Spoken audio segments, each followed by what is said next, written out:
الحمد للہ رب العالمین والصلاة والسلام علی اشرف الانبیاء والمرسلین. بزرگان محترم، آپ تمام حضرات جانتے ہیں ہمارے درمیان حضرت اقدس مولانا محمد فاروق صاحب اڑیسہ دامت برکاتہم تشریف فرمائی. حضرت سے ہم استفادہ کریں گے. اس سے پہلے اس مجلس کی ابتدا قرآن پاک کی آیت سے شروع کرنے کے لیے میں اس مسجد کے امام حضرت حافظ محمد صادق صاحب دامت برکاتہم سے درخواست کرتا ہوں کہ قرآن پاک کی آیت سے مجلس کی ابتدا کریں. تمام سے درخواست ہے کہ سامنے آ جائیں، خالی جگہ کو پر کر لیں. آواز تو پہنچ جائے گی، جڑ کر بیٹھیں گے تو صحیح فائدہ ہوگا. اللہ جزائے خیر دے. تھوڑا آگے بڑھیں، معذور ہیں، مجبور ہیں، الگ ہیں. اللہ جزائے خیر دے. سامنے آ جائیں.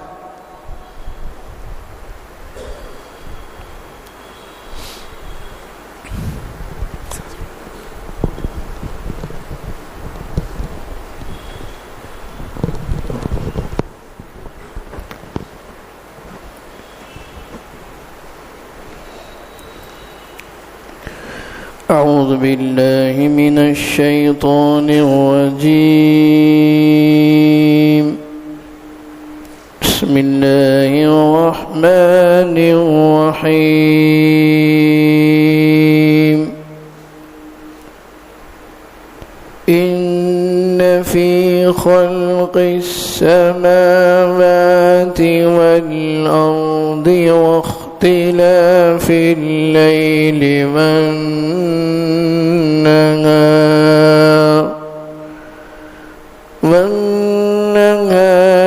لآيات لأولي الألباب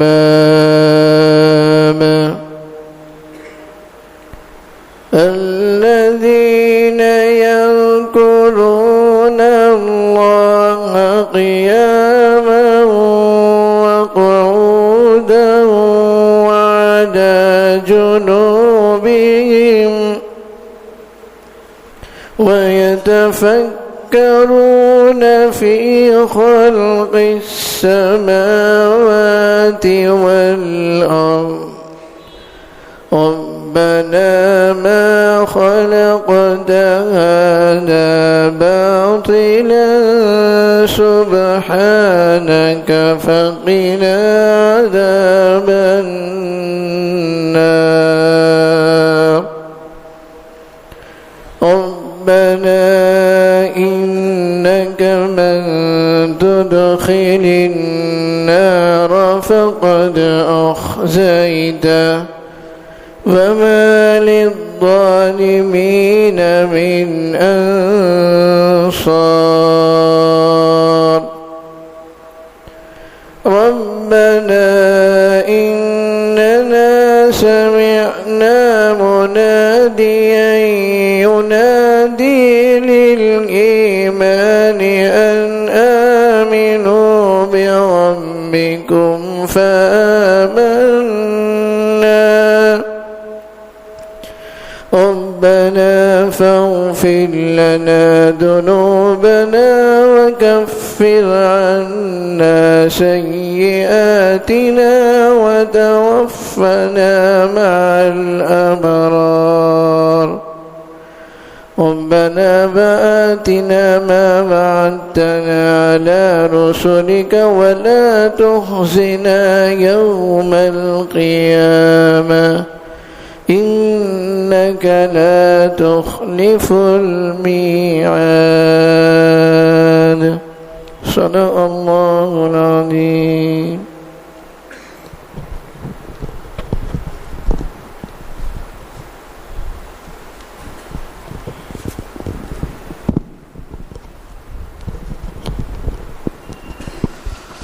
اللہ تعالیٰ قاری صاحب کو جزائے خیر دے. بزرگان محترم، قرآن اللہ کا کلام ہے. قرآن زندگیوں میں تبدیلی لانے والی کتاب ہے. قرآن پاک کے کچھ حقوق ہیں.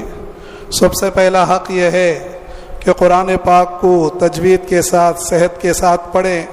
اللہ ہمیں پڑھنے کی توفیق عطا فرمائے.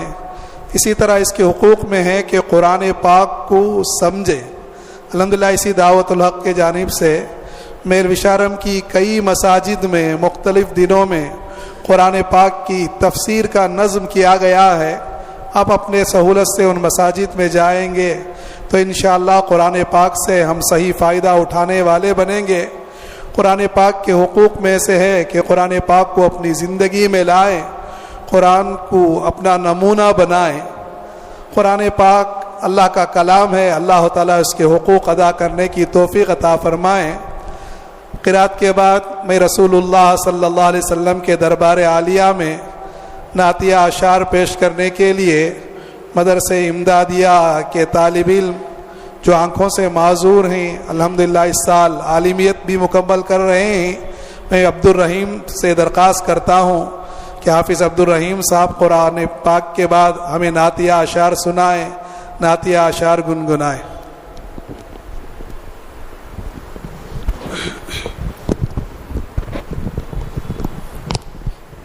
السلام علیکم ورحمۃ اللہ وبرکاتہ. قدم ہے بلال آج چلنے سے عاری، لو اب الوداع الوداع ہے ہماری، لو اب الوداع الوداع ہے ہماری. یہ لو میرا قرآن، یہ لو میری سنت، یہ دکھلائے گی تم کو اب راہ جنت.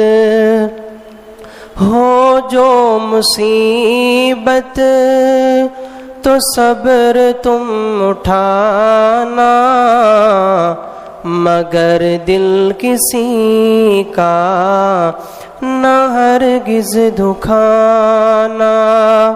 یہی یاد رکھنا نصیحت ہماری، لو اب الوداع الوداع ہے ہماری، لو اب الوداع الوداع ہے ہماری. تمہیں پل صراط پہ خود آ کر ملوں گا، میں امت کو اس پر سے گرنے نہ دوں گا. تمہیں پل صراط پہ خدا کر ملوں گا، میں امت کو اس پر سے گرنے نہ دوں گا، گرنے نہ دوں گا. کروں گا وہاں میں نگہداری تمہاری، کروں گا وہاں میں نگہداری تمہاری. لو اب الوداع الوداع ہے ہماری.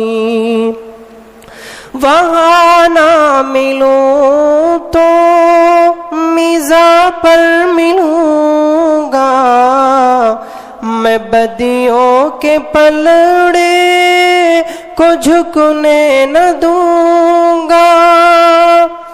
وہاں نہ ملوں تو میزاں پر ملوں گا، میں بدیوں کے پلڑے کو جھکنے نہ دوں گا، جھکنے نہ دوں گا. جھکاؤں گا پلڑا نیکی کا تمہارے، جھکاؤں گا پلڑا نیکی کا تمہارے. لو اب الوداع الوداع ہے ہماری، لو اب الوداع الوداع ہے ہماری. وہاں نہ ملوں تو کوثر پر ملوں گا، وہاں نہ ملوں تو کوثر پر ملوں گا، میں امت کو پیاسی جانے نہ دوں گا، جانے نہ دوں گا، بجھاؤں گا تشنا لبی کو تمہارے، بجھاؤں گا تشنا لبی کو تمہارے، لو اب الوداع الوداع ہے ہماری، لو اب الوداع الوداع ہے ہماری، قدم ہے بلال آج چلنے سے عاری، لو اب الوداع الوداع ہے ہماری، لو اب الوداع الوداع ہے ہماری۔ السلام علیکم۔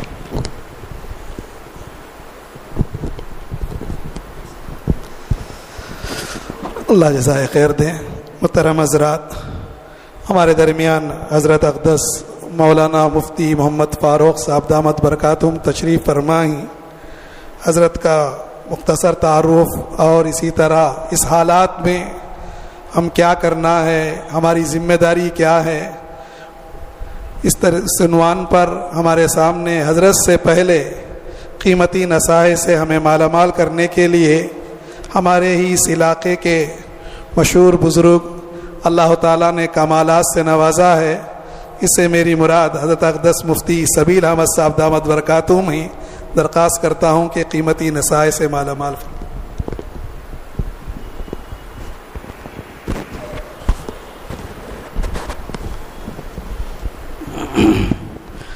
السلام علیکم ورحمۃ اللہ وبرکاتہ۔ بسم اللہ الرحمن الرحیم، نحمدہ ونصلی علی رسولہ الکریم، اما بعد۔ بزرگان محترم، اشتہار میں حضرت مہمان مکرم کے اہم خطاب کی اطلاع ہے اور انہی سے سننے کے لیے میں بھی آیا ہوں، اور آپ کو بھی حضرت ہی کی نصیحتیں دل کے کانوں سے سننا ہے۔ اس سے پہلے ابھی مفتی یعقوب صاحب دامت برکاتہم نے حالات حاضرہ میں ہمیں کیا کرنا چاہیے، اس موضوع کے دو حصے ہم کریں گے۔ حالات حاضرہ یہ ایک حصہ ہے، اور پھر ہماری ذمہ داریاں اور ہم کو کیا کرنا چاہیے۔ حالات حاضرہ پر تبصرے کے لیے گھنٹوں چاہیے، الگ الگ نوعیت کے حالات، اور اس کی تفصیل میں جانے کے لیے اس وقت موقع نہیں ہے۔ پرنٹ میڈیا اور سوشل میڈیا کی وجہ سے ہم میں کا ہر ایک صبح اٹھتے ہی حالات حاضرہ سے ہم واقف ہوتے ہیں، ملکی حالات کے خبر ہم سنتے ہیں اور عالمی حالات کو ہم سنتے ہیں۔ گویا کہ ہم میں کا ہر ایک اپنے آس پڑوس میں کیا ہو رہا ہے، اور شہر میں کیا ہو رہا ہے، ضلع میں کیا ہو رہا ہے، صوبے میں کیا ہو رہا ہے، ملک میں کیا ہو رہا ہے، عالم میں کیا ہو رہا ہے، سب سے ہم واقف ہیں۔ اگر واقف نہیں ہے تو خود اپنی حالات سے واقف نہیں ہے۔ یہ ہماری فطرت بنتی چلی جا رہی ہے کہ ہم کو دوسروں کی کھوج تو زیادہ ہے، اور اپنے سے ہم غافل ہوتے چلے جا رہے ہیں۔ حالانکہ عقل مندی کا تقاضا یہ ہے، حدیث میں بھی ہے، آپ صلی اللہ علیہ وسلم نے فرمایا، الکیس من دان نفسہ عمل لما بعد الموت. عقل مند وہ ہے جو اپنے آپ کو زیادہ جانتا ہو. بہرحال حالات حاضرہ کا پورا خلاصہ سمٹ کر، چونکہ مجھے چند منٹوں میں اپنی بات کو پوری کرنا ہے، اور آج صبح سے بلکہ جب سے حضرت تشریف لائے ہیں میں مکمل ساتھ ہوں. تینوں دن بنگلور میں مسلسل پروگرام اور نظام چل رہے تھے، اور پھر کل وانمباڑی آئے تو وہاں 4 پروگرام ہوئے، اور آج صبح فجر کی نماز میں آمبور کی چوک مسجد میں ذکر کی مجلس اور نصیحت ہوئی، اور پھر نریم پیٹ میں مفتی امتیاز صاحب کے مدرسے میں 5 طلباء نے قرآن مجید کے حفظ کی تکمیل کری، اور ان کا آخری سبق سن کر نصیحت فرمایا، اور پھر پرنامبٹ تشریف لے گئے. مدرسہ دعوت القرآن میں جو دور کا مدرسہ ہے مولانا الیاس صاحب مظاہری کا، حاجی انیس احمد صاحب کے صاحبزادے کا، وہاں طلباء کے دور کے طلباء کا بھولے ہوئے حفاظ جو پھر سے یاد کرتے ہیں ان کا تعلیمی جائزہ لیا، اور ان طلباء کو بھی نصیحت فرمائی. پھر 11 بجے مفتی توصیف احمد صاحب قاسمی کے مدرسہ فاطمہ اصلاح البنات میں حاضر ہوئے، طالبات سے وہاں خطاب کیا، اور پھر 3 بجے یہاں پہنچے. مدرسہ امدادیہ للبنات میں بچیوں سے، معلمات سے اور خواتین سے خطاب کیا.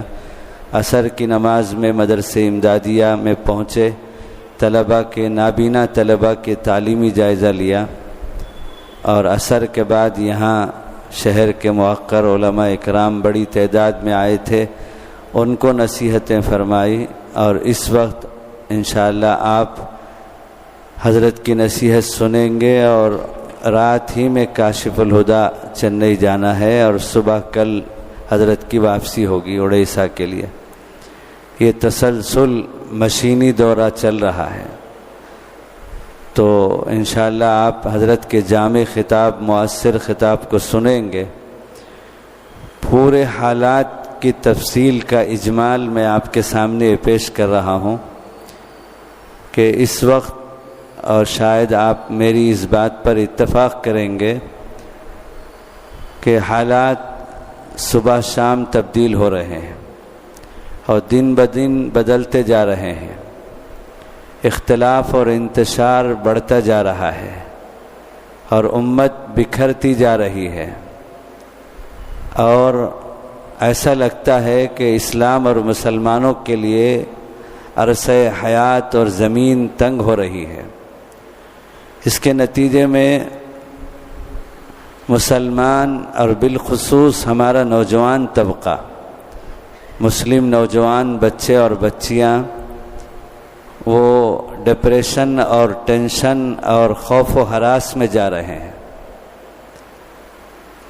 ان کے چہروں کی سلوٹیں یہ بتا رہی ہیں کہ وہ ہم سے پوچھنا چاہتے ہیں کہ ہمارے ابا جان کا زمانہ تو گزر گیا، اب میرا زمانہ اور میرے گود کے بچے کا زمانہ، اس کا کیا ہوگا؟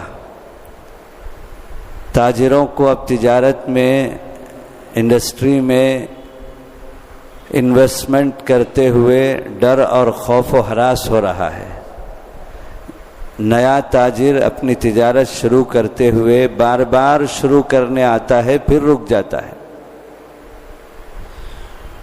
اور چہروں سے پتہ چلتا ہے کہ جینے میں جو مزہ ماضی میں تھا وہ اب نظر نہیں آ رہا ہے. ایک کیف متفق زندگی گزار رہے ہیں کہ وقت ہو گیا تو شادی کر لی، بلکہ ایک میرا تاثر یہ بھی ہے کہ اس مایوسی کے زد میں اب ہماری زندگیاں نیکیوں کی طرف آنے کی بجائے گناہوں کی طرف اور زیادہ جا رہی ہے، اور ہمارے شادی بیاہ اور ہماری خلوت اور ہماری جوانیاں اور ہماری راتیں اس وقت زیادہ سے زیادہ گناہوں کی غلاظت میں دھستے چلے جا رہے ہیں۔ اب ہماری راتیں محفوظ نہیں ہیں، اب ہماری خلوتیں اور تنہائیاں محفوظ نہیں ہیں۔ دین کے کچھ کام جو مخصوص شکلوں میں ہیں وہ رسمی طور پر ہم کرتے چلے آگے بڑھتے چلے جا رہے ہیں، اور ایسا لگتا ہے کہ اب تو آئندہ ہمارا روشن مستقبل نہیں ہے، تو کچھ موج مستیاں کر کے چلے جاؤ، ایسا ایک ماحول بنتا جا رہا ہے۔ یہ ہے حالات حاضرہ۔ اور سب سے بڑا نقصان ہمارے حضرت قاری امیر حسن صاحب رحمۃ اللہ علیہ فرماتے تھے، جو حضرت مہمان مکرم کے شیخ ہیں، اور براہ راست میں نے کئی مرتبہ سنا ہے، میں بھی یہاں حاضر ہوتے رہتا تھا حضرت کے پاس میں، مجھ سے بے حد محبت فرماتے تھے الانسان یطیر بہمتہ کالطیر بجناحیہ۔ فرماتے تھے کہ جس طرح بیٹھا ہوا پرندہ اچانک سے جب اس کا موڑ بنتا ہے تو اپنے بازو کی پروں کی طاقت کی وجہ سے دیکھتے دیکھتے آسمان کو چھو لیتا ہے، تو اسی طرح انسان اپنی ہمت سے پرواز کرتا ہے۔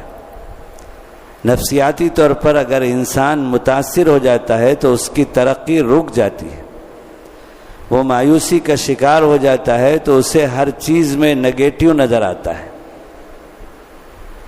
اس وقت کچھ اس طرح کا ہی ماحول بن رہا ہے۔ تو یہ حالات حاضرہ ہوا۔ اس کے مقابلے میں کفر اور شرک کا زور دکھ رہا ہے، اور کفر ناچ رہا ہے اس وقت میں۔ تو اب ہم کو کرنا کیا چاہیے؟ دوسرا جز ہماری ذمہ داریاں، ہم کو کرنا کیا چاہیے؟ ہم کو تو کرنا جو چاہیے وہ تو ہم نہیں کر رہے ہیں، جو نہیں کرنا چاہیے وہ ہم کر رہے ہیں۔ وہ کیا؟ ہم گناہوں کے دلدل میں اور زیادہ پھنستے چلے جا رہے ہیں، خواہشات کی دنیا میں اور زیادہ ہم داخل ہو رہے ہیں، اور شریعت کے خلاف یہود و نصارہ کے طریقے پر ہمارا نوجوان آگے بڑھ رہا ہے۔ اور یہود و نصارہ نے سلو پائزن کے درجے میں نوجوانوں کو ٹارگٹ بنا کر اس وقت میں ان کے کانوں میں کمبل، ان کے سروں میں ہیئر پن، ان کے گلے میں چین، اور ان کے ہاتھوں میں کڑا، اور ان کو جینس پینٹ پھٹے ہوئے اور حرام کمپنیوں کے ایڈورٹائز کے ساتھ ٹی شرٹ میں لا کر چھوڑ دیا ہے۔ آپ کی بستی میں تو ماشاءاللہ اہل اللہ کی تشریف آوری، اور میرے شیخ حضرت فقیہ الامت مفتی محمود حسن صاحب گنگوہی علیہ الرحمہ کے یہاں قیام کی برکت سے، اور حضرت قاری صاحب کے 16 سال کے قیام کی برکت سے، اور اکابرین دیوبند، اکابرین مظاہر، اکابرین ندوہ، جنوب اور شمال کے اکابر کی آمد کی وجہ سے آپ کی بستی پھر بھی تھوڑی سی محفوظ ہے۔ لیکن یہاں کا نوجوان بھی جب یہاں سے باہر جاتا ہے نکل کر وشارم کے حدود سے، تو پھر اس کی دنیا بھی بدل جاتی ہے۔ میں تو اسی علاقے کا ہوں، میں تو اڑیسہ کا نہیں ہوں، تو اس لیے میں سب رگ و ریشے سے واقف ہوں۔ تو بچیوں کو اب 2 لباس میں لے آئے، اور کو ایجوکیشن کے تناظر میں حیا ختم ہو گئی۔ اب تو ہمارے بچے اور بچیاں اپنے کالج لائف جو انجوائے لائف ہوتا ہے وہیں پر اپنا لائف پارٹنر کا انتخاب خود ہی کر لیتے ہیں، اور ماں باپ پر فیصلہ سنا دیتے ہیں کہ میری شادی فلاں لڑکی سے ہوگی، میری شادی فلاں لڑکے سے ہوگی، اور ماں باپ اب بے بس نظر آتے ہیں، ان کی کچھ نہیں چل رہی ہے۔ وہ کمپرومائز کر رہے ہیں اپنے اولاد کے ساتھ میں کہ اگر کچھ ڈانٹ ڈپٹ کریں گے، گھر سے باہر نکالیں گے، تو واقعی ہمارا بچہ ہماری بچی نکل کر چلی ہی جائے گی۔ وہ پہلے زمانہ اب گیا کہ گھر سے باہر چلے جاؤ کا جملہ سنتے ہی بچہ پیر میں پڑ جاتا تھا کہ آئندہ ہرگز میں کچھ نہیں کروں گا۔ اب تو ٹھیک ہے، چلیے آپ اپنا کام دیکھیے، میں اپنا کام دیکھتا ہوں، مجھے رہنے کی بہت ساری جگہ ہیں۔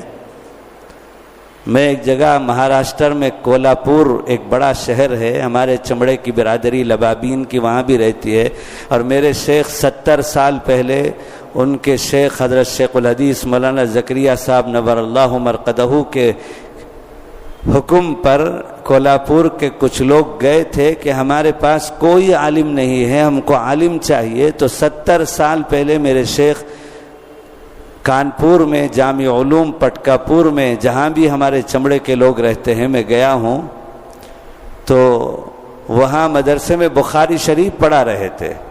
مفتی محمود حسن صاحب گنگوئی رحمۃ اللہ علیہ، مفتی اعظم فقیہ الامت. تو کولہاپور کے لوگ گئے کہ ہم کو ایک عالم چاہیے، ہماری بستی میں کوئی عالم نہیں ہے. 70 سال پہلے وہ جو 3 لوگ گئے تھے ان میں سے ایک تو ابھی زندہ ہیں، اور ایک تو ابھی 2 سال پہلے لاک ڈاؤن سے پہلے ان کا انتقال ہوا. حاجی غوث صاحب ان کا نام تھا، وہ کولہاپور شہر کے امیر تھے. میری ان سے ملاقات ہے تو وہ اپنے زبان سے خود سنا رہے تھے کہ ہم 5 افراد گئے تھے شیخ الحدیث کے پاس. شیخ الحدیث نے ہم کو حضرت رائے پوری کے پاس بھیجا، اور دارالعلوم دیوبند میں حکیم الاسلام قاری طیب صاحب کے پاس بھیجا، اور اس دوران میں مفتی جی کو بلایا کانپور سے کہ 6 مہینے کی رخصت کر کے چھٹی لے کر آ جاؤ، بہت دور سے لوگ دین کا مطالبہ لے کر آئے ہیں، اور میری رائے ہے کہ آپ 6 مہینے کی رخصت میں کولہاپور چلے جاؤ. تو میرے شیخ تو اپنے شیخ کے عاشق تھے، اور مرید کو شیخ کا عاشق ہی ہونا چاہیے. تو فوراً رخصت لے کر آ گئے سامان کے ساتھ میں، اور گٹری باندھ کر وہ جو آئے تھے انہی کے ساتھ کولہاپور چلے گئے. اور ایک مسجد ہے کولہاپور میں ابھی بھی، اس مسجد کا نام ہے مسجد منیہار. وہاں میرے شیخ نے 6 مہینے تک امامت کی. تو امام کا کام ہوتا ہے امامت کرے اور خطابت کرے، محلے کے لوگوں کو قرآن سکھائے، دین سکھائے، محلے کے لوگوں کو قریب کر کے پیار سے ان کو نیکیوں کا رخ دے اور گناہوں سے بچائے. تو انہی میں سے امام ایک کام یہ بھی کرتے ہیں جو بنیادی کام ہے دین کا، مکتب پڑھاتے ہیں. تو حاجی غوث صاحب امیر مرحوم نے مجھے سنایا کہ میں اسی مکتب کا طالب علم ہوں جس میں مفتی صاحب نے پڑھایا تھا. اس مسجد منہار میں میری عمر 12 سال کی تھی، اور میں حضرت مفتی صاحب سے قرآن ناظرہ پڑھا ہوا ہوں اس وقت. تو 65 سال اور ان کی عمر 12 سال جوڑنے سے برابر سے ٹالی بھی ہو گیا کہ 80 سال پہلے حضرت مفتی صاحب رحمۃ اللہ علیہ 65 سال پہلے گئے تھے. ان کی عمر حاجی غوث صاحب امیر محترم کی عمر اس وقت 80 سال تھی. میں ان کے گھر پر گیا تھا میرے شیخ کے وہاں کے قیام کے واقعات اور جو ہے وجوہات سننے کے لیے. تو انہوں نے مجھے بتایا کہ اس وقت میں ایک شرکیہ رسم وہاں تھی گاؤں کے اندر کولہاپور میں. وہ کیا؟ غیروں کے پاس ایک رسم ہے کفریہ شرکیہ جسے آیودھ پوجا کہتے ہیں.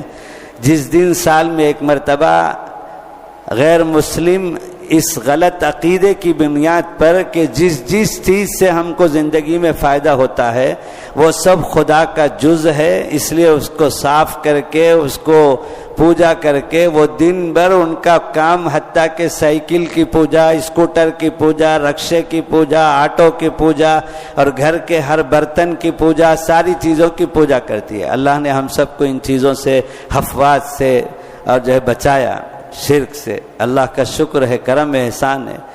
تو اسی دن دیکھا دیکھی وہاں امیر محترم بتا رہے تھے کہ ایک مسلمانوں میں بھی ان کی دیکھا دیکھی ایک رسم چلی آئی کہ لوگ اپنے تجارت اور بیپار کا آغاز اسی دن کرتے تھے، اور امام کے ذمے لازم تھا کہ وہ ہر دکان میں چڑھ کر، مسلمان کے دکان میں چڑھ کر فاتحہ پڑھے اور نوٹ بک میں بسم اللہ لکھ کر آئے.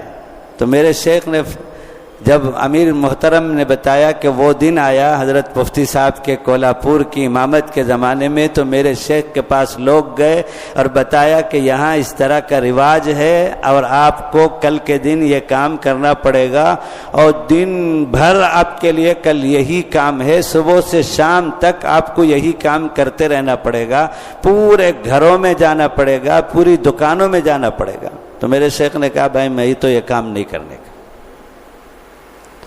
یہ غیروں کی مشابہت میں یہ اس طرح کا کام میں تو نہیں کرنے کا۔ تو لوگوں نے کہا کہ یہاں جو امام ہوتا ہے اس کی یہ ذمہ داری ہے، آپ کو کرنا پڑے گا۔ حضرت نے کہا کہ زیادہ اصرار جبر کرو گے تو میں واپس چلا جاؤں گا۔ تو لوگوں نے کہا کہ دیکھ لیجئے آپ اتنے دور سے آئے ہیں، شیخ نے آپ کو بھیجا ہے اور ہم اتنے دور سے جا کر لائے ہیں، کوئی بات نہیں ہے، تو ایک معمولی چیز ہے، یہاں پرانی چیز چلی آ رہی ہے، آپ کر ڈالیے۔ تو میرے شیخ نے طے کر لیا کہ بھائی یہ مجھے چھوڑنے والے نہیں، اور میں اس ہندوانہ رسم و رواج کا ساتھ دینے والا نہیں، اب مجھے جانا ہے۔ تو رات میں سامان تیار کر لیا، گٹری باندھی، اور صبح کے ایک ٹرین سے حضرت جانے لگے۔ اور چپکے سے جب امیر محترم نے بتایا کہ میرے گھر سے حضرت کے شام کا کھانا جاتا تھا اور میں ہی کھانا لے کر جاتا تھا ٹفن میں، تو میں جب گیا تو مفتی صاحب نے چپکے سے آہستہ سے فرمایا کہ بھائی میں تو کل واپس جا رہا ہوں۔ تو میں سمجھا کہ مفتی صاحب پریشان ہو کر اس طرح سے کہہ رہے ہیں، میں نے کوئی سیریس نہیں لیا۔ لیکن صبح مفتی صاحب علیہ الرحمہ نے سامان کی گٹری کندھے پر رکھا، اور یہ سارا واقعہ میرے شیخ کی سوانح حیات ہے، حیات محمود۔ مفتی فاروق صاحب رحمہ اللہ نے جو حضرت کے خلیفہ تھے، یہاں آتے تھے، تو انہوں نے لکھا ہے 1500 صفحات میں حیات محمود، اس میں ہے یہ واقعہ۔ تو حضرت صبح چلنے کی تیاری کر کے نکلنے کے لیے سامان لے کر نکل گئے، اور قیام گاہ سے مسجد سے اسٹیشن 2 کلومیٹر دور تو پیدل جا رہے تھے، تو کسی نے دیکھ لیا کہ مفتی صاحب فجر پڑھا کے سامان لے کر جا رہے ہیں اسٹیشن کی طرف کو۔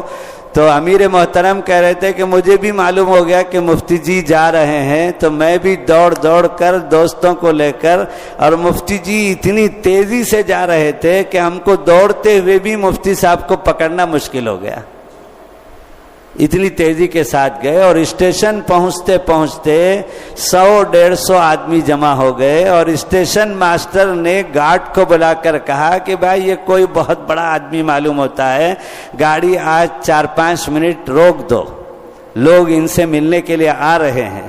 تو ہم لوگ مناتے رہے کہ مفتی جی آئندہ آپ کو کسی ہندوانہ رسم و رواج پر ہم جبر نہیں کریں گے، آپ مت جائیے، اللہ کی قسم۔ لیکن مفتی جی کہہ رہے تھے کہ بھائی میرا موڈ آف ہو گیا، میں تو اب کی دفعہ چلا جاؤں گا، پھر دوبارہ کبھی جب موڈ بن جائے تو میں آ جاؤں گا، اب مجھے رہنے کو جی نہیں چاہتا، مجھے طبیعت میں اب قبض ہو گیا ہے، میری طبیعت اب منقبض ہو گئی، میں نہیں رہتا۔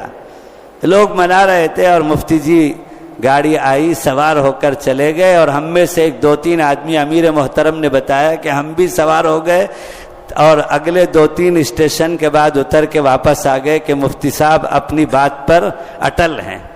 تو مفتی صاحب چلے گئے۔ تو یہ ایک طویل واقعہ ہے۔ اس وقت حضرت نے جو مکتب کی بنیاد ڈالی تھی، آج وہ کولہاپور میں دارالعلوم کولہاپور کے نام سے ہے۔ فرمایا کہ امیر محترم بتا رہے تھے کہ میں اور کچھ ساتھی جو جوان ہو گئے تھے، پھر دوبارہ گئے سہارنپور حضرت شیخ کی خدمت میں، اور کہا کہ مفتی جی کو بھیج دیجئے، وہ آپ کے حکم کے علاوہ کسی کی بات نہیں مانیں گے، پہلے بھی بخاری چھوڑ کے آئے تھے آپ کے حکم کی وجہ سے، اور یہ صورتحال پیش آئی، ہم معافی چاہتے ہیں آپ سے بھی، مفتی جی سے بھی، دوبارہ بھیج دیجئے۔ تو حضرت مفتی صاحب دوبارہ آئے، اور پھر دوبارہ حضرت شیخ نے حضرت رائے پوری کے پاس اس قافلے کو بھیجا، حضرت محتمم صاحب کے پاس بھیجا۔ تو امیر محترم فرما رہے تھے کہ جب دارالعلوم میں دفتر اہتمام میں حکیم الاسلام نے حضرت شیخ کے بھیجے ہوئے ان دور افتادہ کولہاپور کے مہمانوں کے لیے چائے ناشتے کا دسترخوان بچھایا، تو امیر محترم کہہ رہے تھے کہ میری زبان سے بے اختیار یہ جملہ نکلا کہ حضرت دعا کرا دیجئے کہ اللہ ہماری بستی میں ایک دارالعلوم قائم کر دے. تو حضرت محتمیم صاحب نے ہاتھ اٹھایا اور دعا کی، اور مفتی صاحب اور بہت بڑے بڑے اور اساتذہ تھے جو ہم لوگوں کے اعزاز میں بلایا تھا، اور محتمیم صاحب نے دعا کرائی، اور وہی میرا جملہ دہرایا ہے دعا میں، اے اللہ مفتی صاحب کے مہمان بہت دور سے آئے ہیں، ان کی بستی میں دارالعلوم قائم فرما. یہ دعا کری، وہ دعا اللہ نے قبول کر لی، اور اس وقت میں دارالعلوم کولہاپور ہے اور 500 طلبہ پڑھتے ہیں، بخاری شریف تک تعلیم ہوتی ہے. اور مفتی صاحب دوبارہ واپس آئے اور دعا کرائی اس کے آغاز کے لیے. وہ جامعہ اسلامیہ تعلیم الدین ڈابھیل مفتی احمد صاحب خانپوری کی سرپرستی میں ہے، اور ماشاءاللہ میں جاتا رہتا ہوں. تو گزشتہ سال اصل جو مجھے بتانا تھا یہ ساری تمہیدی باتیں تھیں. میں گیا کولہاپور میں تو مستورات میں ایک جگہ مجھے خطاب کے لیے نظام میں طے کیا گیا. تو میں جب خطاب کے لیے گیا تو مجھے بتایا میزبان نے کہ پردے کے پیچھے 3000 خواتین آپ کو سن رہی ہیں. کتنی؟ بولو. 3000 خواتین مجھ کو سن رہی تھی. اور میزبان نے یہ بھی بتایا، جو دل گردہ اور کلیجہ منہ کو آنے والی بات ہے، بتایا کہ اس 3000 کے مجمع میں خواتین کے 140 وہ مائیں ہیں جن کی بچیاں غیر مسلم نوجوانوں کے ساتھ جا چکی ہیں. اللہ اکبر.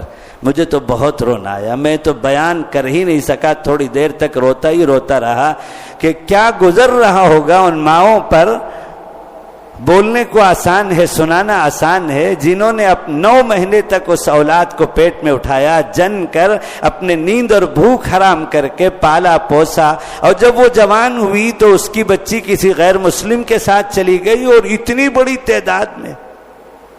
اور یہ صرف کولہاپور کا واقعہ نہیں ہے، اب تو کنیا کماری سے لے کر دلی تک سارے ہی بستیوں کا 19-20 کے فرق کے ساتھ آخری درجے میں باطل ہم کو ٹارگٹ بنا کر ہمارے نوجوانوں کو بارڈر میں لا کر کھڑا کر دیا ہے کہ ادھر سے غیر مسلم بچی ہمارے بچے کو بلاتی ہے، کم ہیئر، ویلکم ویلکم، اور ادھر سے ہمارے بچے کو اور ہمارا بچہ ادھر کی بچی کو بلاتا ہے. کتنے واقعات ہیں جو بچیاں اب مذہب چھوڑ کر چلی جا رہی ہیں.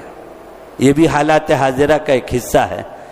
لیکن میرا اور آپ کا کیا حال ہے؟ ہم تو اپنی زندگیوں میں مست ہیں بھائی. ہماری شادیوں کا کہ رنگ رلیاں اللہ اکبر کم ہونے کو نام نہیں ہے. جماعتیں اور تنظیمیں بیٹھ کر کے کفایت شعاری اور رسوم و رواج پر، میرے شہر میں بھی یہی تماشا ہو رہا ہے، وانم باڑی میں بھی 10 مرتبہ بیٹھ کر طے کرتے ہیں، لیکن چند دن تک اس کو نبھایا جاتا ہے، پھر اس کے بعد سب بارڈر سے کراس کر جاتے ہیں.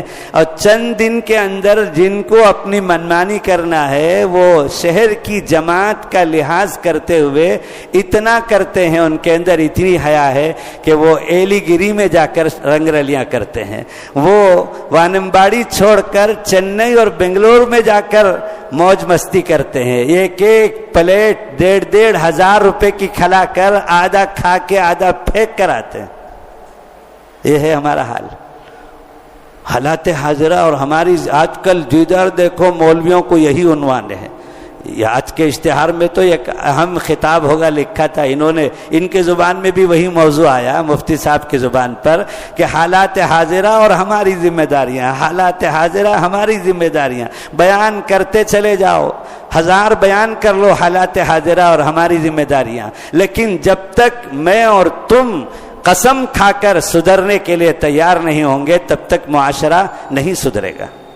اور یہ مت سوچو کہ میں اکیلے اگر اپنے بچے کی شادی کر لوں تو اتنے 1000 لوگ 3 لاکھ کی آبادی وانم باڑی میں جو ہے وہ موج مستیاں کر رہی ہے تو میرے ایک شادی سے کیا ہوگا، یہ مت سوچو. ہر شخص اپنی ذات سے اصلاح کا آغاز کر دے تو سارا معاشرہ ٹھیک ہو جائے گا. اور میرے شیخ کی بات پر میں اپنی بات ختم کر رہا ہوں. ہمارے دلوں میں شیطان ڈالتا ہے کہ صحابہ کے زمانے میں مولوی لوگ سناتے ہیں کہ عبد الرحمن ابن عوف رضی اللہ تعالیٰ عنہ کا نکاح ہوا، حضور مدینہ منورہ میں موجود تھے، اور آقا صلی اللہ علیہ وسلم سے بڑھ کر اللہ کے بعد کون سی ذات ہے؟ لیکن حضرت جناب نبی کریم صلی اللہ علیہ وسلم کے مدینہ منورہ میں موجود ہوتے ہوئے عبد الرحمن ابن عوف رضی اللہ تعالیٰ عنہ جو اس وقت صحابہ میں مالدار ترین صحابی تھے، شادی کیا، اور حضور تک کو علم نہیں ہوا کہ حضرت عبد الرحمن ابن عوف رضی اللہ تعالیٰ عنہ نے شادی کیا۔ دوسرے دن حسب معمول جب مسجد میں آئے تو شادی کے دن دلہنوں کو جو ایک ہمارے پاس بھی ہے چسکا یا کچھ کہتے ہیں، ہلدی جو ہوتی ہے نا، چاول پیلے رنگ کی، اور جو ہے چہرے پہ سب پہ آ کر ہلدی کے دن، اور جمعرات کو چوری ہلدی، جمعہ کو ہلدی، اور پھر اس کے بعد ہفتے کو ہلدی، اور پھر اس کے بعد اتوار کو نکاح، اور جو ہے وہ جو چلتا ہے، تو صحابہ کے زمانے میں بھی کچھ وہ رسم کے درجے میں نہیں، دلہنوں کو اس طرح کا کچھ ان کے خوبصورتی کے لیے استعمال کرتے تھے، تو وہ رنگ آپ کے دامن مبارک میں لگ گیا تھا، وہ خاص چیز تھی جو شادی ہی کے موقع پر استعمال ہوتی تھی۔ تو آقا صلی اللہ علیہ وسلم نے دیکھ کر پوچھا، عبد الرحمن تم نے نکاح کیا ہے؟ شاید انہی کے اس واقعے کو سنانے کے لیے حضرت کے منہ پر بھی حضرت مہمان کے لیے عبد الرحمن نام آ گیا۔ محمد فاروق حضرت کا نام ہے، تو ان کا نام ان کی زبان میں عبد الرحمن ہی آ گیا۔ تو عبد الرحمن رضی اللہ تعالیٰ عنہ سے آقا صلی اللہ علیہ وسلم نے پوچھا کہ عبد الرحمن تم نے نکاح کیا؟ تو فرمایا عبد الرحمن ابن عوف رضی اللہ تعالیٰ عنہ نے، جی یا رسول اللہ میں نے کل نکاح کیا ہے، رات میری شب زفاف ہوئی ہے۔ تو اللہ کے نبی صلی اللہ علیہ وسلم نے ڈھیر ساری دعائیں دی، بارک اللہ لک وبارک اللہ علیک وجمع بینکما فی الخیر، اللہ تم کو خیر سے، برکتوں سے، محبتوں سے نوازے، ڈھیر ساری دعائیں دی۔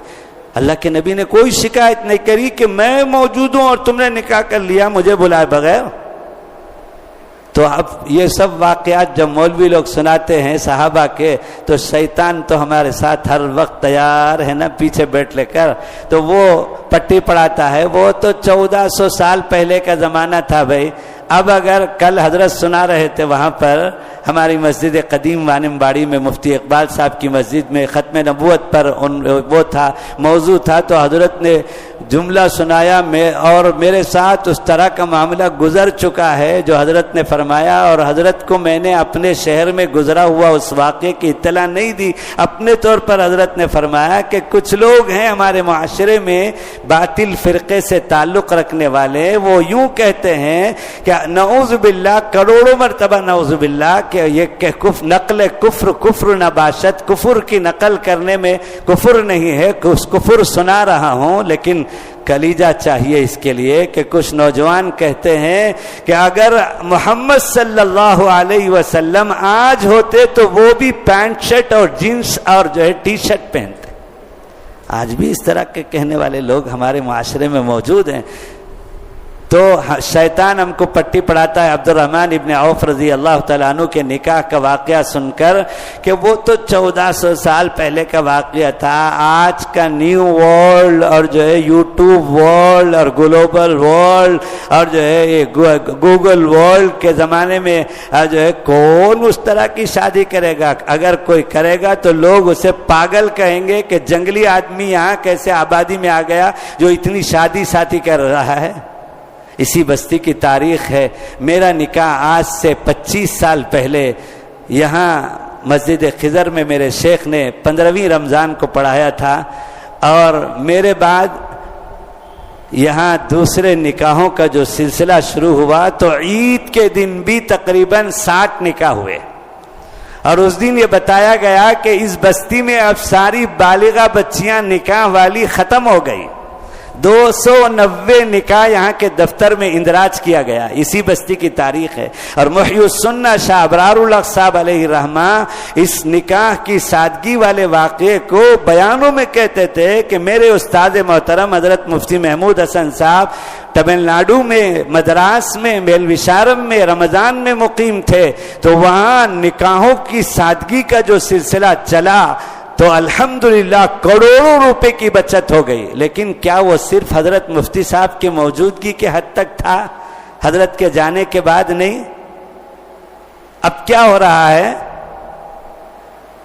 تو میرے دوستو، اس لیے حضرت جی مولانا انعام صاحب ہم سب کا کسی نہ کسی درجے میں دعوت کے کام سے تعلق ہے، اور 40 سال سے تعلق ہے، اور پرانوں میں ہمارا شمار ہوتا ہے. لیکن ذرا محاسبہ کر کے دیکھیں، شیخ الحدیث مولانا زکریا صاحب نور اللہ مرقدہ کے 2 تربیت یافتہ نوجوان، ایک کا نام حضرت جی مولانا یوسف صاحب علیہ الرحمہ اور ایک کا نام حضرت جی مولانا انعام الحسن صاحب علیہ الرحمہ. چچا جان مولانا الیاس صاحب علیہ الرحمہ نے ان 2 نوجوان بچوں کو حضرت شیخ الحدیث اپنے بھتیجے کے حوالے کیا کہ مولوی زکریا تم اپنی نگرانی میں ان کو پڑھاؤ، تربیت کرو. تو حضرت شیخ نے پڑھایا بھی، تربیت بھی کی، اور جب ان کی تعلیمی سلسلہ پورا ہوا تو حضرت مدنی کا اور شیخ الحدیث کا بڑا گہرا تعلق تھا. حضرت مدنی سے درخواست کی حضرت شیخ نے کہ حضرت مولوی یوسف اور مولوی انعام کی تعلیم کی تکمیل ہو گئی ہے، ضابطے کے درجے میں دورے سے فراغت ہو گئی ہے، میرا جی چاہتا ہے، درخواست ہے کہ آپ دیوبند سے سہارنپور تشریف لائیں اور ان بچوں کے سروں پر پگڑی باندھ دیں. شیخ الاسلام کو اس کی اطلاع ہوئی تو فوراً حضرت شیخ الاسلام حسین احمد مدنی نور اللہ مرقدہ آپ کی بستی میں، میری بستی میں 2 مرتبہ حضرت آئے ہیں، 1952 میں اور 1956 کے آخر دسمبر میں، اور یہاں سے لوٹ کر آخری سفر تھا 1957 کے جنوری میں حضرت دنیا سے پردہ فرما گئے شیخ الاسلام حضرت مدنی.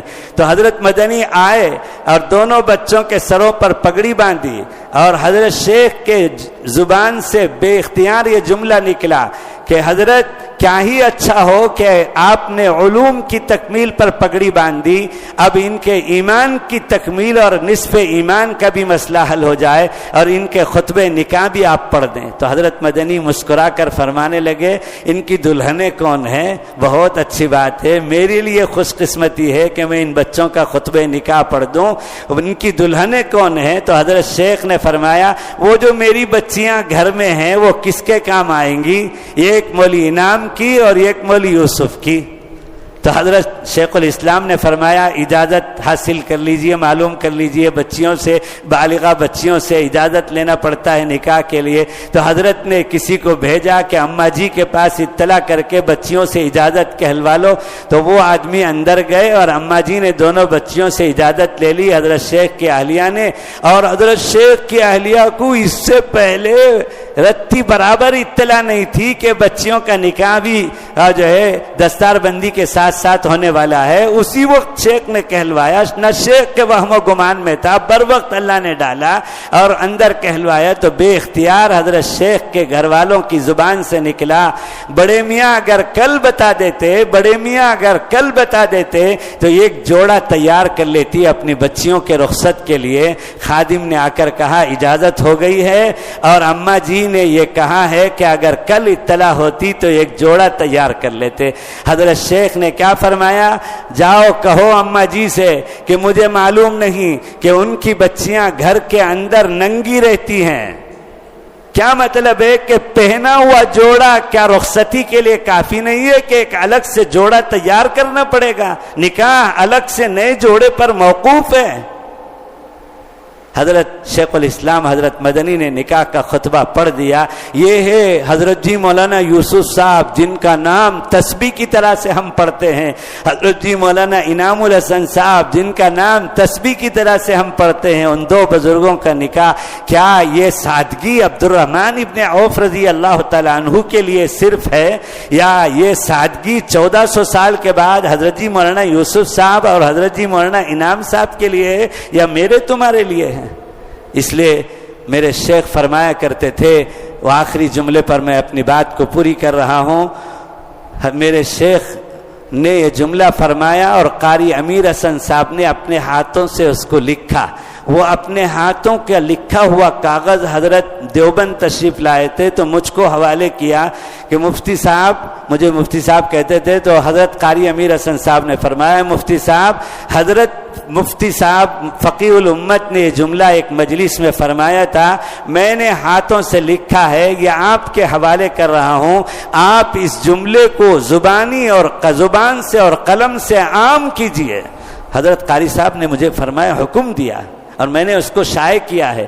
حضرت کے صلاۃ و سلام کے چہل درود کی کتاب ہزاروں کی تعداد میں چھاپتا رہتا ہوں, تو اس میں آخری صفحے میں یہ حضرت شیخ کا, میرے شیخ کا ملفوظ جو قاری صاحب نے مجھے اپنے ہاتھوں کا لکھا ہوا دیا, اور میرے پاس حضرت قاری صاحب کے ہاتھوں کا لکھا ہوا وہ تبرک میرے شیخ کا ملفوظ محفوظ ہے, میں نے رکھا ہے اپنے جو ہے خزانے میں. تو حضرت فرماتے تھے فقیہ الامت کہ کسی سے اللہ اور اس کے رسول خوش ہو جائے, کسی سے اللہ اور اس کے رسول خوش ہو جائے, ساری دنیا ناراض ہو جائے تو اس کا بیڑا پار ہے, اس کا بیڑا پار ہے.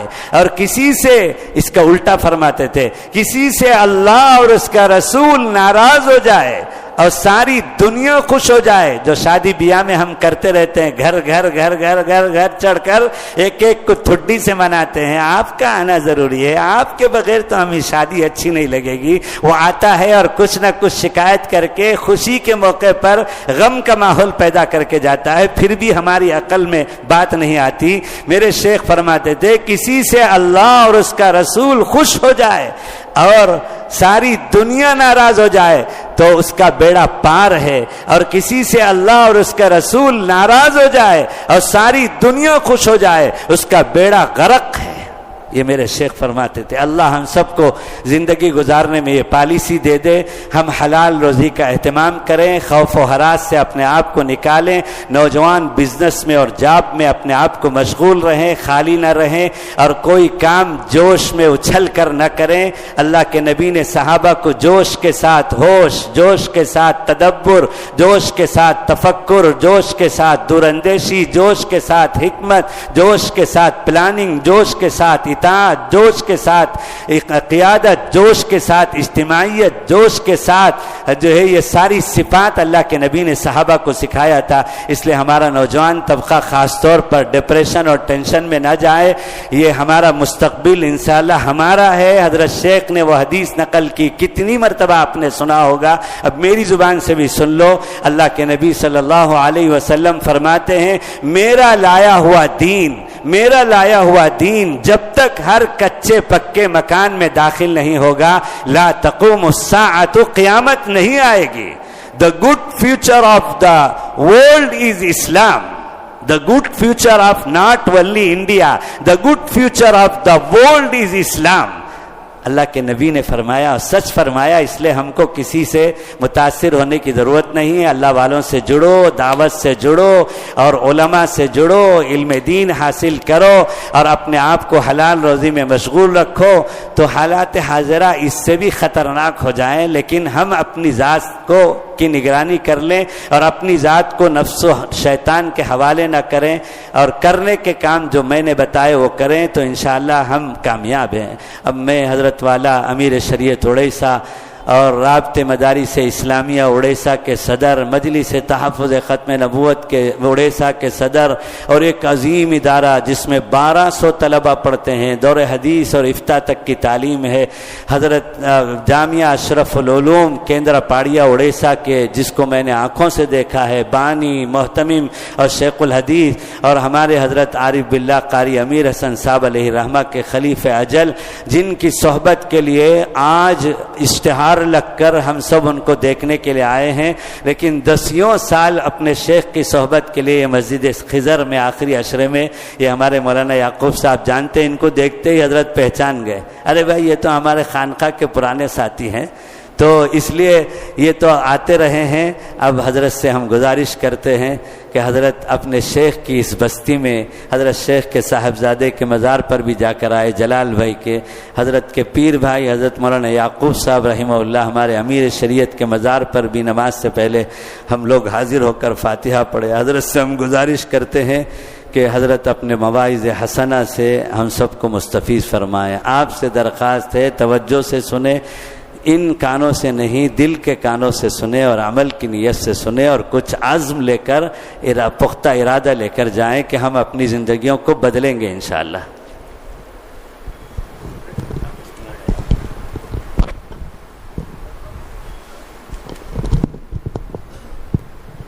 اذان کتنے بجے ہوتی ہے؟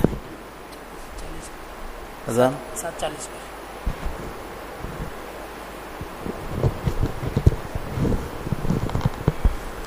السلام علیکم ورحمۃ اللہ وبرکاتہ۔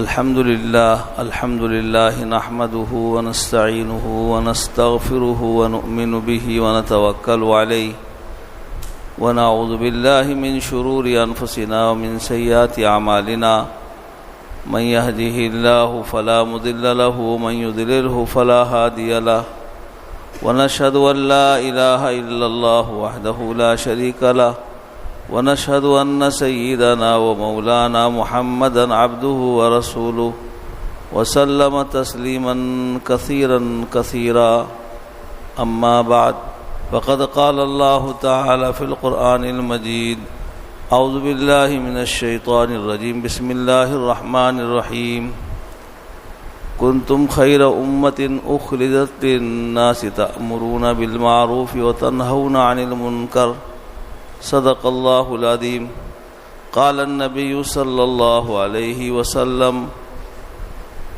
من رأى منكم منكرا فليغيره بيده ومن لم يستطع فبيده ومن لم يستطع فبقلبه أو كما قال عليه الصلاة والسلام اللهم صل على سيدنا محمد وعلى آل سيدنا محمد وبارك وسلم۔ میرے محترم حضرات علماء کرام، بزرگوں اور دوستوں، حضرت مولانا مفتی سبیل صاحب دامت برکاتہم جو حضرت فقیہ الامت کے مجاز ہیں، خلیفہ ہیں، اس علاقے کے سب طرح کے مدارس اور دوسرے علماء کرام کے لیے فکر بھی کرتے رہتے ہیں، بہت فکر مندی کے ساتھ بیان کیا، تفصیل سے بیان کیا، حالت حاضرہ پر روشنی ڈالی۔ یہ آج کی بات ہے، لیکن میرے بھائیوں، ہم جس کے امتی ہیں، ہمارے آقا محمد مصطفیٰ صلی اللہ علیہ وسلم آج سے برسوں پہلے 1450 یا 1500 برس پہلے مسجد نبوی صلی اللہ علیہ وسلم کے ممبر پر بیٹھ کر صبح کی نماز کے بعد سے قیامت تک آنے والے فتنوں کا بیان کیا۔ میرے بعد یہ ہوگا، میرے بعد یہ ہوگا، میرے بعد یہ ہوگا۔ پھر ظہر پڑے، ظہر کے بعد پھر بیٹھ گئے، عصر پڑے، پھر بیٹھ گئے، مسلسل 1400-1500 برس پہلے آقا محمد مصطفیٰ صلی اللہ علیہ وسلم نے ہمارے اس زمانے میں جو ہو رہا ہے، اس سے پہلے جو ہو کے گیا، اس کی خبر آقا نے دے دی۔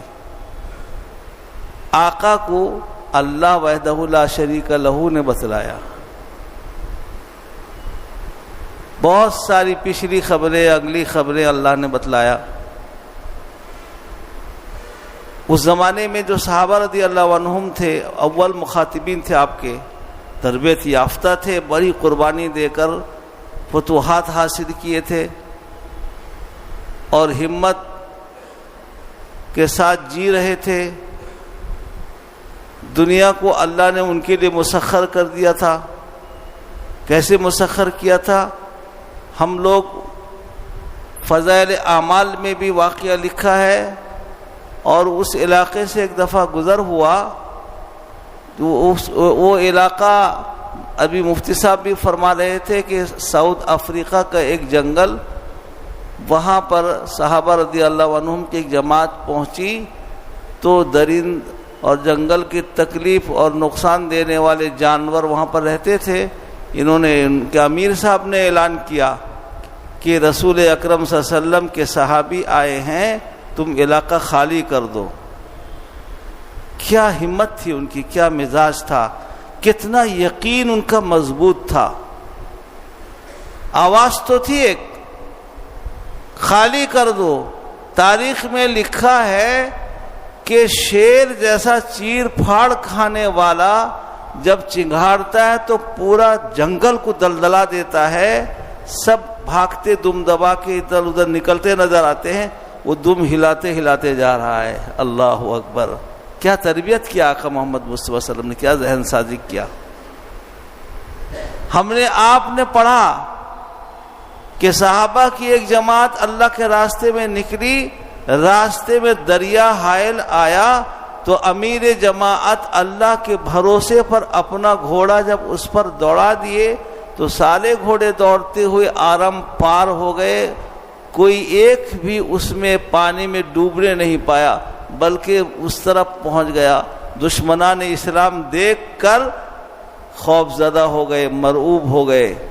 یہ صحابہ تربیت یافتہ تھے، وہ اپنا زمانہ دیکھے تھے، تنگی، عسر، ایسے ایسے حالات میں وقت گزرا ہے کہ مت پوچھو، اور یہ کامیابی فتوحات بھی دیکھے تھے۔ ان کے سامنے آقا محمد مصطفیٰ صلی اللہ علیہ وسلم خبر دے رہے ہیں ایک زمانہ آنے والا ہے میرے بعد، آپ اگر اندازہ لگاؤ گے ایسا لگتا ہے یہ وہی زمانہ ہے، بالکل 100%۔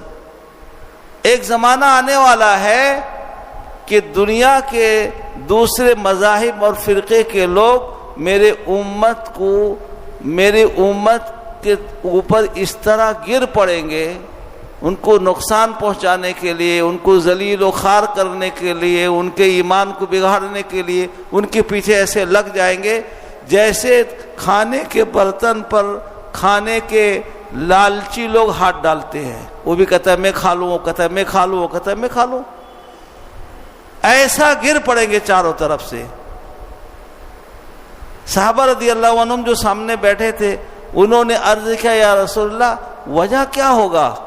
کیا اس زمانے میں مسلمان اہل ایمان آپ کے امتی کم ہوں گے تعداد میں آج سے؟ ایک گمان میں آیا کہ آج ہم تو عزت کی زندگی گزار رہے ہیں، باوجود تعداد میں کم ہونے کے جدھر جاتے ہیں ساری دنیا ہمارے لیے مسخر ہو جاتی ہے۔ وہ کیسا زمانہ آئے گا؟ اب تعداد بڑھتی جائے گی یا گھٹ جائے گی تعداد؟ کیا اس زمانے میں امت آپ کے کم ہوں گے، مسلمان کم ہوں گے؟ آقا محمد مصطفیٰ صلی اللہ علیہ وسلم نے فرمایا کہ نہ، آج سے کئی گنا زیادہ ہوں گے۔ میرے بھائیوں دیکھ لو آج کتنے زیادہ ہیں اس زمانے سے۔ حجۃ الوداع میں جب آپ نے بیان کیا 1.25 لاکھ سے کچھ زیادہ صحابہ اس وقت شریک تھے، سب چلے آئے تھے، اور کچھ گھروں میں ہوں گے، کچھ ادھر ادھر ہوں گے، 2 لاکھ 2.5 لاکھ بھی پکڑ لو تو بڑی بات ہے۔ یہاں تو ایک ایک آواز میں لاکھوں کی تعداد میں مسلمان کھڑے ہونے کے لیے تیار ہیں، اتنی تعداد زیادہ ہے اس وقت۔ پوری دنیا کا حساب جوڑ لو تو کوئی حد و حساب ہی نہیں، گنتی میں سب جگہ ہے۔ ایسا میری امت کے لوگوں کے پیچھے لوگ پڑ جائیں گے، وجہ کیا ہے؟ آقا نے جو وجہ بتایا آج غور کرو، وہی وجہ ہے۔ اللہ ہم کو وہ ایسا سبب بننے سے بچائے جس سبب سے ہماری تباہی اور بربادی آ رہی ہے اور ہم ذلیل و خوار ہو رہے ہیں۔ خود کردہ را علاج نیست، ہم نے یہ پریشانی اور یہ تمام حالات کو خود خریدا ہے۔ اللہ نہیں چاہتے ہیں کہ بھی حالات سے ہم دو چار ہوں، ہم نے خود خریدا ہے۔ اللہ کیسے کریم ہے دیکھو، اللہ اکبر۔ آقا نے فرمایا کہ اس وقت میرے امت کے افراد ان کا دل میں وہن لگ جائے گا۔ صحابہ نے پوچھا رسول اللہ وہن کیا چیز ہے؟ آقا نے فرمایا کہ ان کا دل زنگ آلود ہو جائے گا، دنیا کی محبت ان کے دل میں گھر کر جائے گی، اولاد کی محبت ان کے دل میں گھر کر جائے گی، موت سے ان کو کراہت آ جائے گی، یعنی مرنا نہیں چاہیں گے۔ حالانکہ موت ایسی یقینی چیز ہے، کتنا آدمی نہ چاہے پھر بھی اس کو مرنا ہے۔ کیسے مرے گا، کیا مرے گا، ہمارے آنکھوں کے سامنے ہے، اور ہم سوچتے ہیں کہ ڈاکٹر بچا لیں گے، پیسے سے بچ جائیں گے۔ بہت پہلے زمانے کی بات ہے، آج کل کی صرف سائنسداں نہیں، بہت پہلے زمانے میں، کسی زمانے میں سائنسداں لوگ ایک جگہ جمع ہوئے کہ آدمی مرتا کیسے ہے، اس کے اندر کیا چیز نکل کے چلی جاتی ہے، اس کو تجربہ کریں گے، دیکھیں گے۔ یعنی اللہ کی قدرت خاصہ میں دخل اندازی کرنے کی کوشش کر رہے تھے، تو ایک شیش محل بنائے، کانچ کا گھر، چاروں طرف سے بند، نہ ہوا جانے کی جگہ نہ کوئی اور چیز نکلنے کی۔ ایک مرتے ہوئے بوڑھے کو جو 100 سال سے اوپر جس کی عمر تھی اس میں لے کے ڈال دیا کہ اب مرے گی تب مرے۔ چاروں طرف سائنسداں کھڑے ہو کے غور کر رہے ہیں کیسا مرے گا، اس کو دیکھیں گے مرتے ہوئے۔ اللہ اکبر۔ ہم بھی اپنے آنکھوں سے دیکھتے ہیں، ہم بھی اپنے آنکھوں سے نزع کے عالم میں دیکھتے ہیں کیسے روح پرواز کرتی ہے۔ ہمیں نہ ملک الموت نظر آتے ہیں نہ کوئی اور فرشتے نظر آتے ہیں. لمحے لمحے میں آدمی دنیا سے رخصت ہو جاتا ہے، پتہ نہیں چلتا ہے. وہ بھی اسی طرح چاروں طرف سے گھیرا لگا کر کھڑے ہیں اور اسی چکر میں کہ ہم دیکھیں گے اچانک چڑاک سے آواز ہوتی ہے، شیشے کے اندر دراڑ پیدا ہو جاتا ہے اور اندر جو آدمی بیٹھا تھا وہ الٹ کے گرتا ہے. نہ کون آیا کوئی گیا، کیسے اس کو روح نکلی کچھ پتہ نہیں. جا کے اٹھاتے ہیں تو مردہ پڑا ہے. یہ کیا کوئی جانے گا؟ اللہ کہتا ہے اینما تکونوا یدرککم الموت، تم جہاں رہو گے موت تم کو وہیں آ پکڑے گی. موت سے ڈرنے کی وجہ، موت سے خوف زدہ ہونے کی وجہ یہ ہے اولاد کی محبت، مال کی محبت، دنیا کی محبت. اس کا زنگ لگ جائے گا دل کے اندر، جس کی وجہ سے میری امت کا روب اللہ ختم کر دیں گے اور وہ ایسے ہو جائیں گے جیسے سیلاب کے پانی میں جھاگ ہوتا ہے. جھاگ بلبلا بھانستا رہتا ہے، جھاگ کوئی حیثیت نہیں اس کا. پانی کا ایک لہر آیا سب کو بہا کے لے گیا. یہی حالت آج ہمارا ہو گیا میرے بھائیوں. کیوں ہوا ہے؟ اس لیے ہوا ہے کہ ہمارا دل زنگ آلود ہو گیا ہے. دنیا کی محبت، مال کی محبت، اولاد کی محبت. ہم اپنا جائزہ لے لے ہم کو نظر آئے گا. آپ دیکھ لو مقابلے کے وقت میں آدمی کا پتہ چلے گا کس کی محبت کا غلبہ اس کے دل میں ہے. ہمارے حضرت قاری صاحب رحمۃ اللہ علیہ فرمایا کرتے تھے جب مقابلہ ہوگا پتہ چلے گا کس کی محبت کا غلبہ اس کے دل میں ہے. دنیا کی محبت ہے یا اللہ کی محبت ہے. ایک آدمی کاروبار میں کھڑا ہوا ہے اور اذان کی آواز آتی ہے. اب مقابلے کا وقت ہے کہ وہ اللہ کو راضی کرنے کے لیے مسجد جاتا ہے یا کاروبار کے چکر میں پڑھ کے کئی گاہک نہ چلا جائے، نقصان نہ ہو جائے، کاروبار میں پھنسا رہتا ہے. ایک آدمی کے ساتھ دنیا کے حالات سامنے آتے ہیں، رسم و رواج کا غلبہ ہے. آدمی سوچتا ہے کہ میں اگر یہ رسم نہ کروں تو میرے دوست احباب ناراض ہو جائیں گے. اب مقابلہ آ گیا، آقا محمد مصطفیٰ صلی اللہ علیہ وسلم کو خوش کر رہا ہے یا اللہ کو راضی اور خوش کر رہا ہے یا اپنے دوست احباب کو دیکھ رہا ہے. تو مقابلے میں پتہ چلے گا کہ کتنے پانی میں ہے، کتنے اندر کتنا کس کے اندر عمل کا داعیہ اور جذبہ ہے. اللہ اکبر. آقا محمد مصطفیٰ صلی اللہ علیہ وسلم نے فرمایا اعلنوا بہذا النکاح وجعلوا فی المساجد، نکاح کو مسجد میں منعقد کرو، اس کا اعلان کرو، نکاح کو مسجد میں منعقد کرو. یہ سنت اس زمانے میں فراموش کر گئے ہیں. غیروں کو دیکھ لو مندروں میں کر رہے ہیں لیکن مسلمان مسجد میں آنے کو تیار نہیں ہے. اس لیے کہ اللہ کے دیے ہوئے مال میں سے اللہ کو ناراض کرنے والے تمام اسباب میں واہی تباہی میں لگائے گا، کر و فر دکھائے گا تاکہ لوگ میری عزت کریں، میرا اکرام کریں، میری بڑائی بیان کریں. اللہ اکبر. اللہ کہتے ہیں بڑائی، کبریائی، عزت یہ میری چیز ہے، جو اس کو لینے کی کوشش کرے گا اس کو ہم ذلیل و خوار کر دیں گے. ہمارے حضرت قاری صاحب رحمۃ اللہ علیہ ایک واقعہ سناتے تھے برابر کہ ایک آدمی کو یہ بھوت سوار ہوا کہ میں اپنے بیٹے کی شادی میں ایسا کھانا لوگوں کو کھلاؤں گا، اتنے لوگوں کو کھانا کھلاؤں گا. اور دعوت کیا لمبی چوڑی اور لفافے میں 1,000 روپیہ بھی بھر کے رکھا، سب کو ہدیہ بھی دیں گے، کھانا اوپر سے پیسہ بھی دیں گے. اب سب کون کیا تعریف کرتا ہے؟ تعریف کا متمنی تھا کہ لوگ میری تعریف کریں. تعریف تو صرف اللہ کی ہے. جو اس کو چھیننا چاہے گا وہ ذلیل ہوگا. لوگوں کو کھانے پینے میں لگا دیا، دوسروں کو کھڑا کر دیا ہدیہ دینے میں، اور ایک طرف راستے کے چھپ کر کے سن رہا ہے لوگ جانے والے میری کیسی تعریف کرتے ہیں. جانے والے آپس میں جب ملتے ہیں تو کوئی کہتا ہے دیکھو تو کتنا بڑا کنجوس، ارے 1,000 دیتا ہے، اگر 5,000 بھی دے دیتا تو کیا فرق پڑ جاتا ہے اس کا. دوسرا آدمی کہتا ہے دیکھو تو وہ فلاں کھانا ایسے تھا، فلاں چیز میں ایسے تھا. اپنے مطابق جو چاہتا ہے. سننے کے بعد ایسا کبیدہ خاطر ہوا کہ سر پٹک کر مر جاؤں. میں نے تو ایسا اپنی عزت کی بات سننے کے لیے اتنا بڑا نظام کیا تھا اور یہ تو لوگ میری برائی بیان کر رہے ہیں. میرے بھائیوں عزت اس میں ہرگز نہیں ہے، یاد رکھ لو. جو مال اللہ نے دیا ہے، حدیث شریف میں آقا فرماتے ہیں محمد مصطفیٰ صلی اللہ علیہ وسلم جب تک 5 چیزوں کا حساب آدمی حشر کے میدان میں نہیں دے دے گا اللہ کے سامنے سے ٹس سے مس نہیں ہو سکتا، ٹل نہیں سکتا۔ اس میں سے ہمارے حضرت قاری صاحب بھی برابر سناتے تھے، اس میں سے ایک جوانی ہے، زندگی ہے، عمر کے لمحات ہیں جو اللہ نے دیا ہے، اس کو کہاں لگایا ہے اس کو حساب دینا پڑے گا، تب وہاں سے ہٹے گا۔ اس میں سے ایک مال ہے جو اللہ نے دیا ہے، اس کو کہاں لگایا ہے، صرف کیا ہے، اس کا حساب دیے بغیر ٹل نہیں سکے گا۔ اور یہ سوچتا ہے کہ میرا مال، میں جیسے چاہوں اس کو استعمال کروں، میں جیسے چاہوں جہاں لگاؤں، مجھے کون کہنے والا ہے؟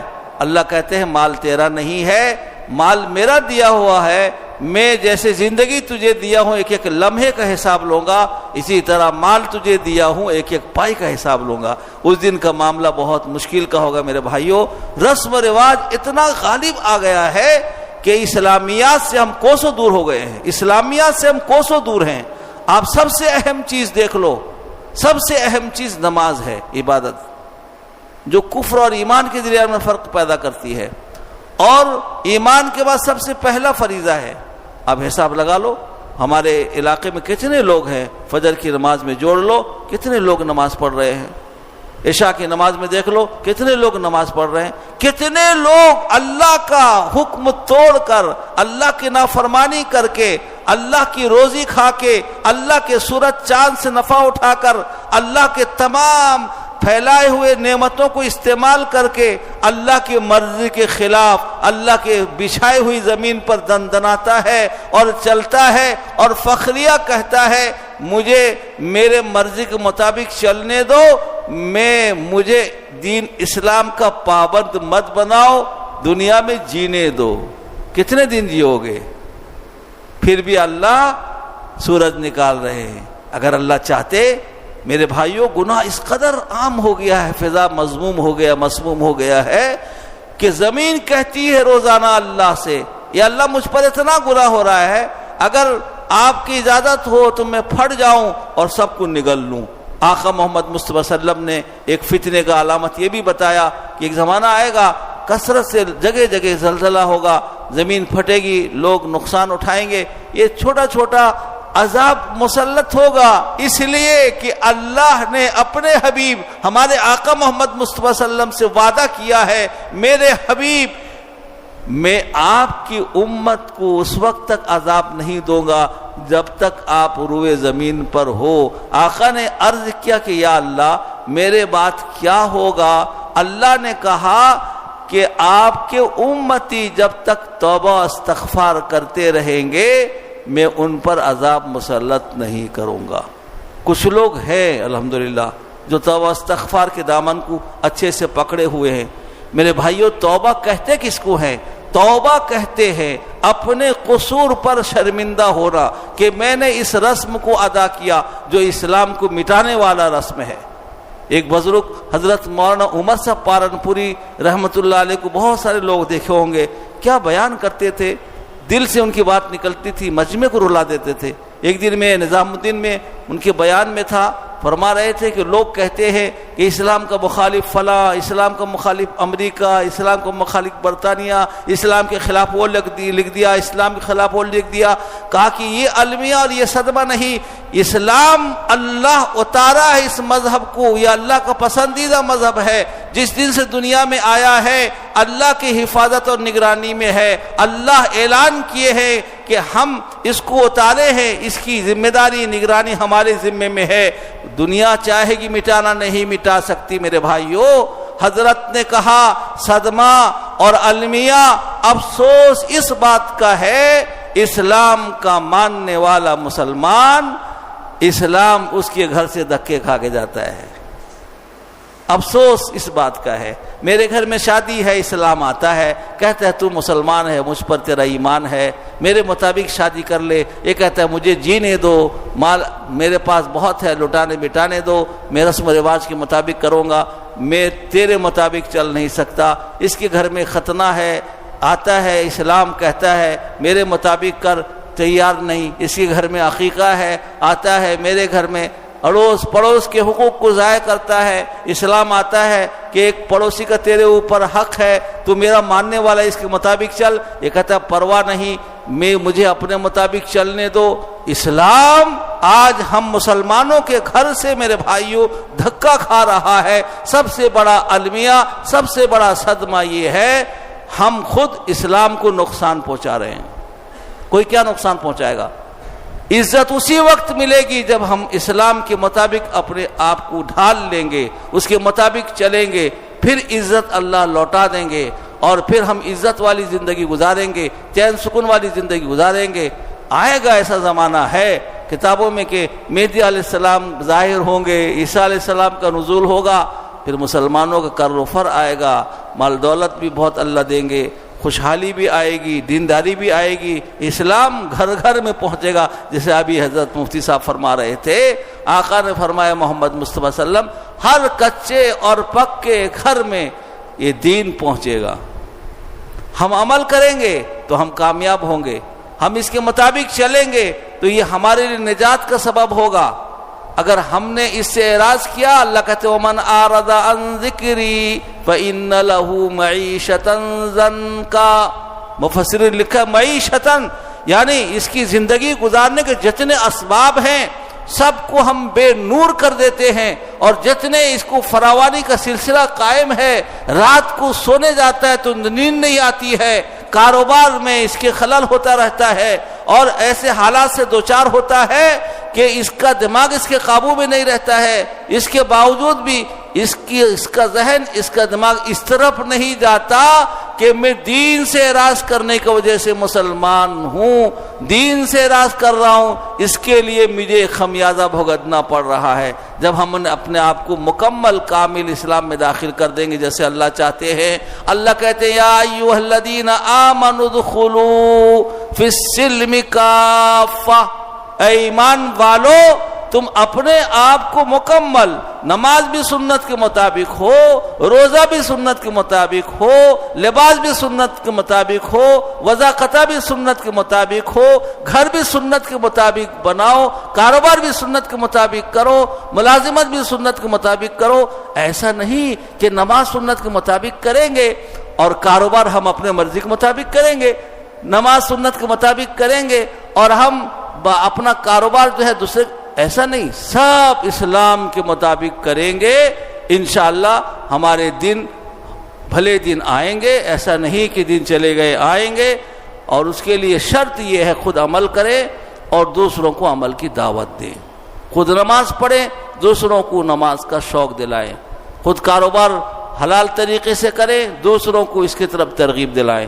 جب تک اللہ نے اس امت کی فضیلت اسی میں بتایا کہ یہ امت کے افراد خود بھی عمل کریں گے اور دوسروں کو بھی خیر کی دعوت دیتے رہیں گے۔ اگر ہم دیتے رہیں گے تو آباد رہیں گے، اگر ہم کام چھوڑ دیے خطرہ ہے عذاب کے مسلط ہو جانے کا۔ اس لیے ہم سبب نہ بنیں بلکہ اپنی زندگی کے رخ کو بدلیں، خود بھی عمل کریں، دوسروں کو بھی عمل کی دعوت دیں، کریں گے انشاءاللہ۔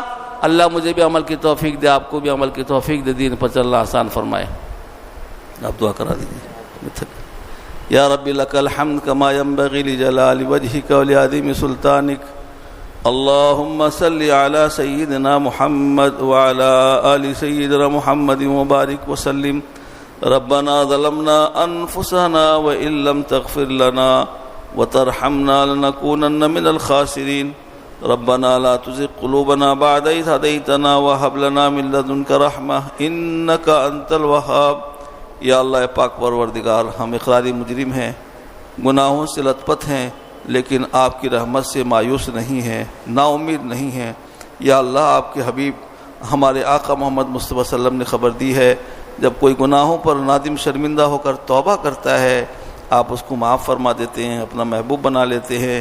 اے اللہ ہم شرمندہ ہو کر اپنے گناہوں پر توبہ کرتے ہیں، اے اللہ ہمیں معاف فرما دیجئے۔ یا اللہ ہمارے چھوٹے بڑے سارے گناہ معاف فرما دیجئے۔ یا اللہ ہم پورے امت محمدیہ صلی اللہ علیہ وسلم کی طرف سے معافی مانگتے ہیں، سب کو معاف فرما دیجئے۔ یا اللہ ہم امتحان و آزمائش کے لائق نہیں ہیں، کمزور ہیں، ہم پر رحم اور کرم فرمائیے، فضل فرمائیے۔ ہم میں سے جو بیمار ہیں ان کو صحت عافیت تندرستی عطا فرمائیے، جو پریشان حال ہیں ان کی پریشانی کو دور فرمائیے، جو بے روزگار ہیں ان کو برکت والی حلال روزی عطا فرمائیے۔ یا اللہ اپنا صحیح اور قوی تعلق ہمیں عطا فرمائیے، اپنے نبی صلی اللہ علیہ وسلم کی اتباع الفت نصیب فرمائیے، دین اور شریعت پر چلنا آسان فرمائیے، نفس و شیطان کے مکر و قید سے ہماری حفاظت فرمائیے، ہر طرح سے کامل طور پر ایمان پر ہمیں داخل فرما دیجیے، اسلام پر ہمیں داخل فرما دیجیے، ایمان کامل ہمیں عطا فرمائیے، یقین صادق ہمیں عطا فرمائیے۔ یا اللہ اس مجلس کو قبول کر لیجیے، آخرت میں ذخیرہ بنا دیجیے۔ آپ کے نبی صلی اللہ علیہ وسلم نے جتنی بھلائی خیر مانگی میں نصیب عطا فرما، جن جن برائیوں سے حفاظت ہے ہم سب کی حفاظت فرما، محض اپنے فضل و کرم سے ہماری ان دعاؤں قبول فرما، آمین یا رب العالمین۔ وصلی اللہ تعالی علی خیر خلقہ محمد وعلی آلہ واصحابہ اجمعین برحمتک یا ارحم الراحمین۔ ایک طرف داہنے طرف آ کر مسافہ کرو، سلام اللہ